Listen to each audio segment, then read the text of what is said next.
असहाबा कहफ की कहानी कुरान मजीद की सूरह कहफ में बयान की गई है। इस कहानी में कुछ नौजवानों का जिक्र है जो अपने ईमान और अल्लाह के हुक्म पर अमल करने की खातिर अपनी कौम के शिर्क और जुल्म से दूर भाग गए और एक गार में पनाह ली। कहानी का पस मंजर कुछ यूं है कि एक जालिम बादशाह का जमाना था जो लोगों को जबरदस्ती बुतों की इबादत करने पर मजबूर करता था। इसने तौहीद पर ईमान रखने वाले लोगों को सख्त सजाएं दें। उसी दौरान कुछ नौजवान जिन्हें ईमान की रोशनी हासिल हुई, अपनी कौम की गुमराही से तंग आकर अल्लाह की इबादत के लिए एक गार में जाकर छप गए। वो अल्लाह से दुआ करते हैं कि इन्हें अपनी रहमत में ले ले और इस मुश्किल वक्त से उनकी हिफाजत फरमाए। अल्लाह ताला ने उन नौजवानों की दुआ कबूल की और इन्हें एक लंबे अरसे तक गार में सुला दिया।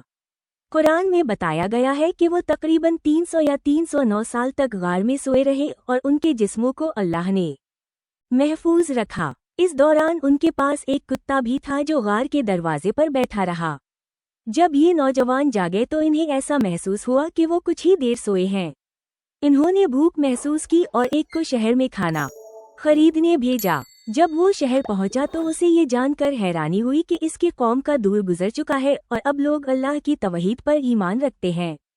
उसके सके पुराने हो चुके थे और लोग इसकी हालत और पुराने सके देख कर हैरान हुए। लोगों ने जब उनकी कहानी सुनी तो अल्लाह की कुदरत और असहाब कहफ के ईमान की गवाही दी। अल्लाह ताला ने असहाब कहफ को मिसाल बनाकर पेश किया कि कैसे अल्लाह ताला अपने नेक बंदों की हिफाजत फरमाता है और इन्हें मुश्किल हालात से निकालता है। ये कहानी अल्लाह की कुदरत, ईमान की हिफाजत और सब्र व तकवा की मिसाल है।